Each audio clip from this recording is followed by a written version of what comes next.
Bismillah, izin bertanya Ustadz, Baik.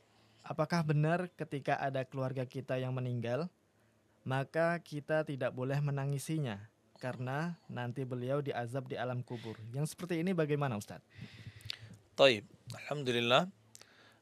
Eh, Memang ada sebuah hadis atau akan kita bacakan beberapa hadis berkaitan dengan ini. Kata Rasulullah SAW, Innal mayyita la yu'adzabu bibukai ahlihi alaih. Sesungguhnya seorang mayat itu akan diadab, benar-benar diadab karena tangisan keluarganya kepadanya. Ya. Nah, kemudian di dalam hadis yang lain kita dapatkan Rasulullah SAW, kata Aisyah radhiyallahu taala anha, beliau mengkritik orang yang menyampaikan hadis tersebut, dan beliau meluruskan, kata Aisyah, innallaha la yazidul kafiru adzaban bibukai ahlihi alaih.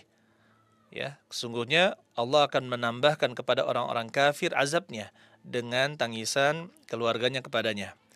Dan beliau mengatakan hasbuna al-Quran, hasbukum al-Quran, cukuplah bagi kalian Al-Quran, wala taziru waziratu wizra ukhra. Dalam surat Fatir ayat ke-18. Dan tidaklah seorang yang berdosa itu memikulkan dosanya kepada orang lain. Taib. Berarti ini tidak ada kaitan antara yang hidup dengan orang yang mati, ya kan? Kemudian selanjutnya ya ikhwan, begitu pula pernah terjadi di zaman Nabi sallallahu alaihi wasallam ketika meninggalnya anak beliau yang bernama Ibrahim, ya. Maka Nabi sallallahu alaihi wasallam menangis setelah mencium Ibrahim, yaitu anak beliau. Maka berkatalah Abdurrahman bin Auf radhiyallahu anhu, "Wa anta ya Rasulullah, ya, bagaimana engkau menangis ya Rasulullah?" Faqala ya ibn Auf, ya, berkatalah beliau, wahai ibnu Auf, ya Abdurrahman bin Auf, innaha rahmatun thumma atba'aha bi ukhra. Sesungguhnya dia adalah kasih sayang yang diikuti dengan berikutnya, yaitu kasih sayang kemudian dengan tangisan. Ya, faqala, yaitu maka kata Rasulullah SAW, innal aina tadma' wal qalba yahzan. Sungguhnya mata itu meneteskan air mata, hati itu sedih. Wala naqulu illa ma yarda rabbuna, dan kita tidaklah mengatakan kecuali apa yang membuat Rabb kita ridha. Dan seterusnya, ya. Kemudian apa ya ikhwan, di sini disebutkan bahwasanya Rasulullah SAW menyebut itu tangisan itu adalah rahmat, ya, bentuk rahmat atau kasih sayang.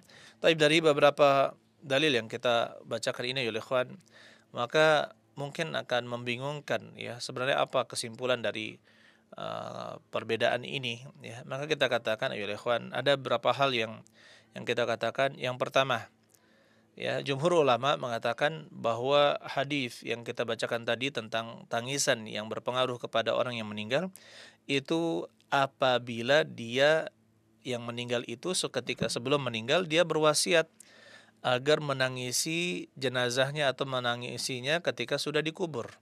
Jadi ada wasiat orang yang meninggal tersebut sebelum apa? Sebelum meninggal untuk menangisinya.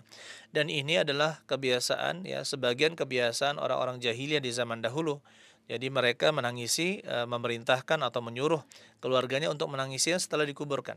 Maka tentu hal ini tercela dan ini masuk ke dalam hadis tersebut. Kemudian begitu pula ya ikhwan, orang yang kedua, apabila dia dikubur, ya, apabila dia sudah dikuburkan, kemudian berdasarkan hadis Aisyah yang kita bacakan tadi, maka dengan sebab kekufurannya itulah atau dengan sebab dosa yang dia lakukan, maka tangisan, ya, tangisan keluarganya itu, ya, menambah azabnya di kuburnya. Jadi bukan untuk seorang muslim yang soleh, bukan untuk seorang muslim yang soleh. Kemudian yang ketiga, nah ini tangisan ini berdasarkan apa yang kita sebutkan dalam hadis Hafsah, ya, penyebutan tentang Hafsah yang menangis. Maka kata beliau, ya, tidakkah engkau mengetahui bahwa saya Rasul mengatakan seperti ini? Maka ini kita katakan maksudnya yang terlarang adalah tangisan yang disertai dengan niyahah. Tangisan yang disertai dengan niyaha, yaitu ratapan. Maksudnya dia menangis dengan suara keras. Maka yang seperti itu berpengaruh kepada orang yang meninggal. Maka kita katakan ya ikhwan, ketiga hal yang dikatakan ini benar dan bisa menambah azab bagi orang yang di dalam kubur apabila yang pertama dia mewasiatkan, yang kedua apabila dia adalah orang yang kafir atau para pendosa, yang ketiga yaitu apabila dia menangisnya dengan cara niyahah, yaitu meratap dan meninggikan suaranya dengan keras. Adapun menangis karena kasih sayang sebagaimana dilakukan oleh Rasulullah SAW dan tidak mengangkat suaranya, artinya tetesan di air mata, ya, kesedihan, maka yang seperti itu tidak menjadi masalah dan itu adalah bukti dari kasih sayang Allah tanamkan ke dalam hati seseorang, ya. Billahi taufiq wal hidayah. Barakallahu li wa lakum wa muslimin.